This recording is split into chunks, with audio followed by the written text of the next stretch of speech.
Hello everyone, hope you all are doing great.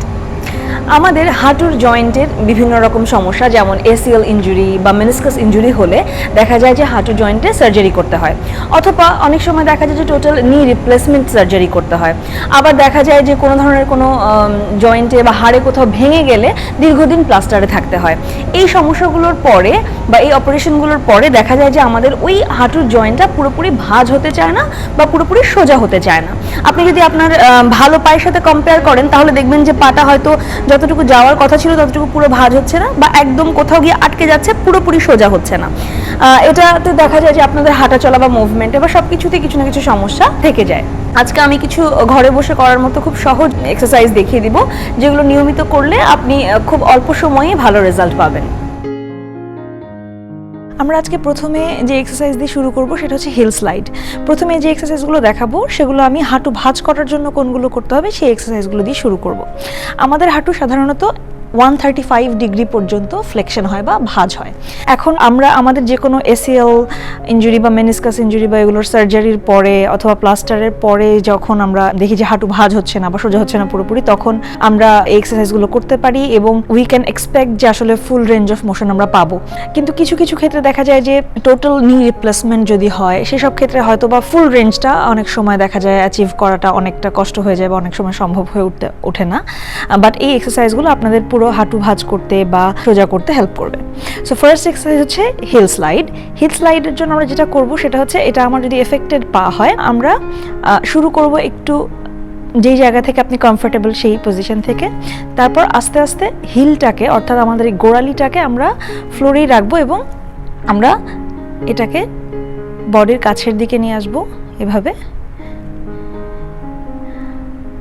যতটুকু আসে আবার সোজা করব, আবার হিল স্লাইড করে আমাদের গোড়ালিটাকে উপরের দিকে এভাবে ভাঁজ করে উপরের দিকে আনবো, আবার সোজা করব। এখন এক্ষেত্রে আরেকটা কাজ করা যেতে পারে, একটা বেল্ট ব্যবহার করা যেতে পারে। নর্মালি হিল স্লাইড করার পরে আপনারা আবার বেল্ট ব্যবহার করেও এই একই এক্সারসাইজটা করতে পারেন, এটা আরেকটু এফেক্টিভ হবে।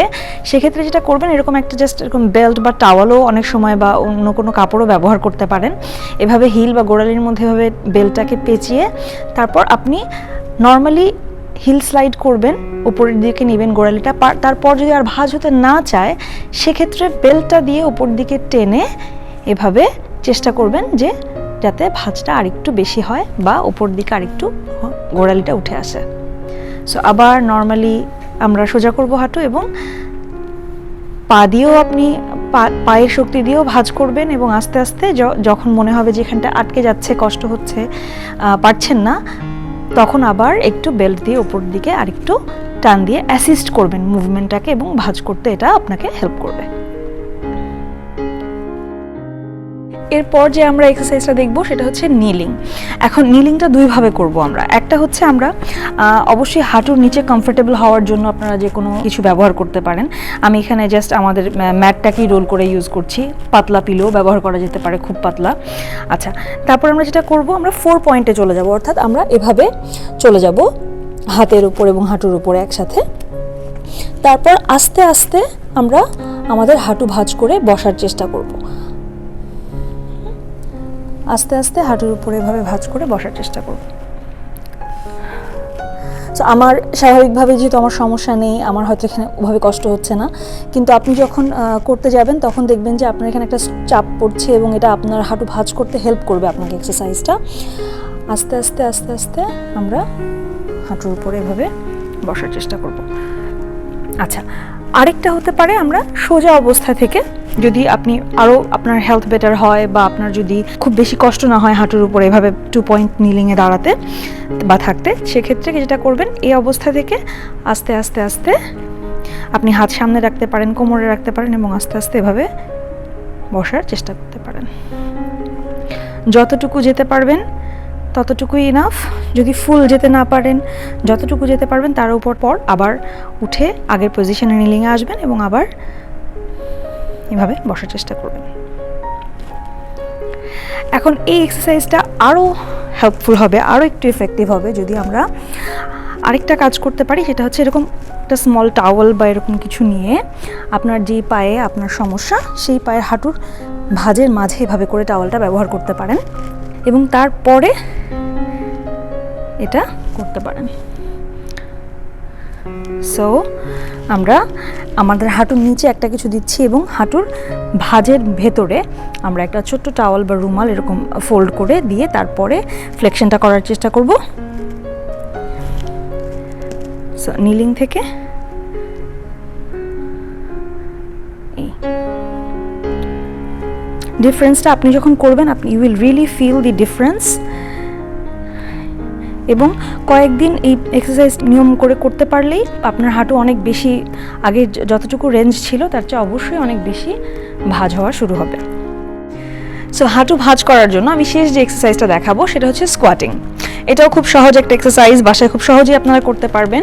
কিন্তু স্কোয়াটিংটা অনেক ক্ষেত্রে ফুল স্কোয়াটিংটা সবার জন্য প্রযোজ্য হয় না, বা আপনারা চাইলে আপনাদের ডক্টর বা ফিজিওথেরাপিস্টের সাথে অবশ্যই পরামর্শ করে নিতে পারেন।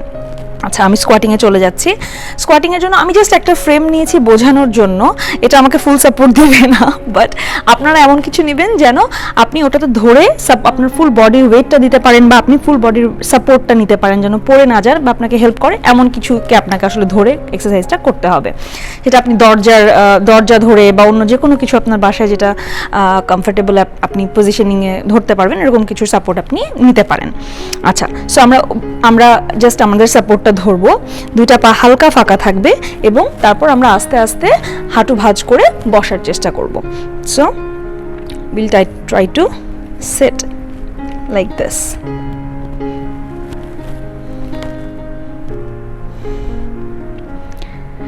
যতটুকু যেতে পারেন, প্রথমেই হয়তো একদম পুরো ভাঁজ করে বসতে পারবেন না, তাহলে যদি যতটুকু যেতে পারেন ততটুকু গিয়ে আবার সাপোর্ট নিয়ে উঠে দাঁড়াবেন।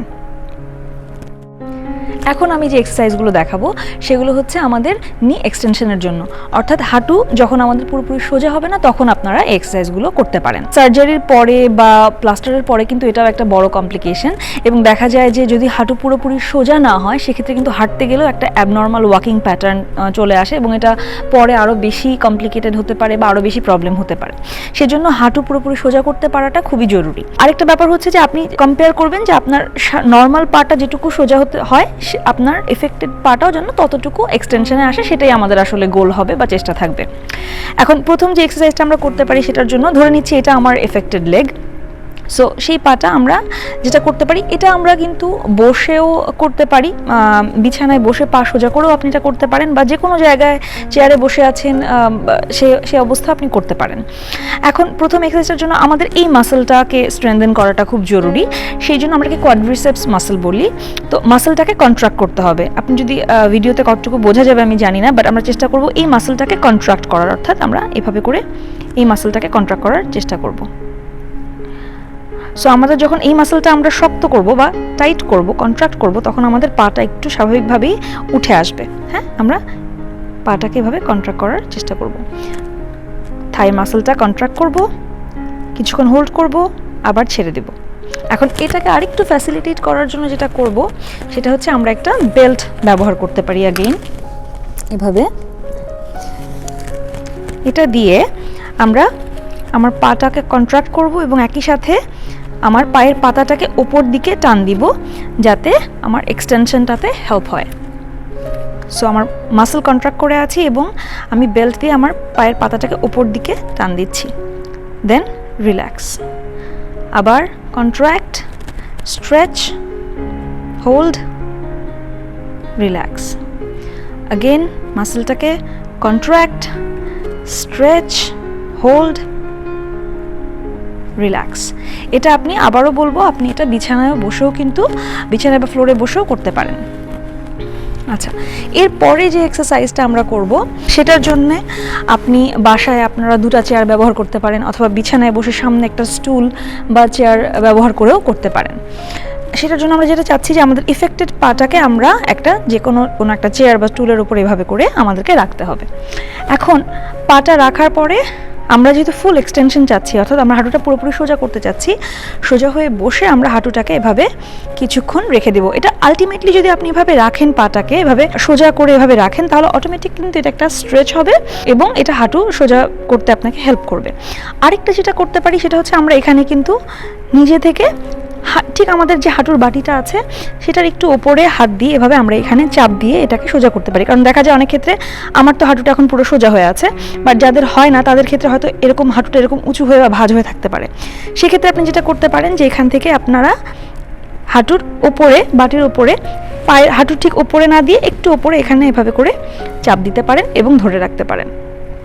আবার এখান থেকে এভাবে করে চাপ দিয়ে ধরে রাখতে পারেন, আবার ছেড়ে দিতে পারেন। আবার কিছু কিছু সময় এভাবেই পাটা সোজা করে কোনো কিছুর উপর রেখে 5-10 মিনিট পর্যন্ত যতক্ষণ আপনি থাকতে পারেন সেভাবেও রেখে দিতে পারেন। আরেকটা খুবই ইফেক্টিভ উপায় হচ্ছে, যদি আপনাদের বাসায় যে কোনো ভারী ওজনওয়ালা কোনো কিছু বা একটা ব্যাগ যদি আপনি পায়ের ভেতর দিয়ে এই জায়গায় দিয়ে একটা ওজনকে এখানে দিয়ে রাখেন, নিচে ব্যাগটা ঝুলিয়ে এভাবে ওজন দিয়ে রাখেন, তাহলে যেটা হবে এখানে ওজনটা দেওয়ার কারণে হাঁটু, আবারও বলবো হাঁটুর বাটির ওপরে এখান থেকে যদি কোনো ওজন ঝুলিয়ে দেন, তাহলে যেটা হবে যে ওজনে আপনার পাটা নিচের দিকে চাপে নিচের দিকে হয়ে থাকবে এবং আপনার হাঁটুটা আবারও সোজা হতে হেল্প হবে। এবং ওই ওজন দিয়ে রাখা সেটাও আপনাকে একটু কমফোর্টেবল, যতক্ষণ আপনি রাখতে পারেন, নিজেকে খুব বেশি ফোর্স করবেন না, যতক্ষণ আপনি মোটামুটি কমফোর্টেবলি থাকতে পারেন ততক্ষণ রাখবেন এবং এটা আপনি 2-3 ঘন্টা পর পর ট্রাই করতে পারেন। লাস্ট যে এক্সারসাইজটা আমি দেখাবো নি এক্সটেনশনের জন্য, সেটার জন্য আমাদের একটা আসলে এরকম বেল্ট লাগবে, ইলাস্টিক বেল্ট বা রেজিস্ট্যান্স বেল্ট নামেও আপনারা কিনতে পেতে পারেন। সো দেখতেই পাচ্ছেন এটা একটু আপনাকে রেজিস্ট্যান্স দিবে যখন আপনি এক্সারসাইজটা করবেন। সো আপনি বাসায় ঠিক আপনার যে কোনো জায়গায় দরজাতে বা গ্রিলে, বারান্দায় যে কোনো জায়গায় এভাবে ইলাস্টিক বেল্টটা লাগিয়ে আপনি কিন্তু এক্সারসাইজটা করতে পারেন। সো সেটার জন্য যেটা করব, আমরা আমাদের বেল্টটাকে পায়ের যেই পায়ের সমস্যা সেই পায়ের পেছন দিয়ে এভাবে করে দিয়ে আমরা দাঁড়াবো। এখন আমরা সোজা হয়ে দাঁড়াবো একদম। তো আমার যেহেতু হাঁটুটা পুরোপুরি ভাঁজ হয় না, সো হয়তো আমি ইমাজিন করছি আমার হাঁটুটা আসলে এভাবে থাকবে। তো তারপর যেটা করব, আমি লাস্ট জায়গায় খেয়াল করবেন, আমরা এভাবে ঢিল করে দাঁড়ানো যাবে না, আমরা পাটার পিছনে দিয়ে এটা আমার এফেক্টেড লেগ, আমি এভাবে একদম স্ট্রেট সোজা হয়ে দাঁড়াবো। তারপর যেটা করতে হবে, আমাকে আমার এই হাঁটুটাকে পেছন দিকে এই বেল্টের এগেইনস্টে আমাকে সোজা করতে হবে। সো আমি এভাবে খুব স্লাইট মুভমেন্ট খেয়াল করবেন এবং এভাবে গিয়ে একটু কষ্ট হতে পারে, বাট হোল্ড করবেন 5 সেকেন্ড হোল্ড করবেন প্রথমে, আস্তে আস্তে সেটাকে 10 সেকেন্ড পর্যন্ত বাড়াবেন, আবার রিল্যাক্স। সো আবার খেয়াল করেন, আমরা তখন আমাদের এই মাসেলটা কন্ট্রাক্ট করবে, অর্থাৎ এই মাসেলটা আমাদের কাজ করবে। আপনি এক্সারসাইজটা করার সময় ফিল করবেন জিনিসটা। তো সোজা হয়ে দাঁড়াচ্ছি, দেন হচ্ছে চেষ্টা করব আমরা এই হাঁটুটাকে পেছন দিকে নেওয়ার বেল্টের এগেইনস্টে, রাইট। আজকের দেখানো এক্সারসাইজগুলো, প্রতিটি এক্সারসাইজ 10 থেকে 15 বার করে রেপিটেশন করবেন এবং দিনে 2 বেলা করে করার চেষ্টা করবেন। আই হোপ যদি এটা মেনে চলতে পারেন তাহলে অল্প কিছু দিনেই আপনার হাঁটু ভাঁজ করার বা পুরোপুরি সোজা করার যে সমস্যাগুলো আছে সেগুলো অনেকটা কমে আসবে। তারপরেও যদি সমস্যা হয় তাহলে তো অবশ্যই ফিজিওথেরাপিস্টরা আছেন আপনাদের হেল্প করার জন্য। সবাই ভালো থাকবেন, সুস্থ থাকবেন, সি ইউ সুন।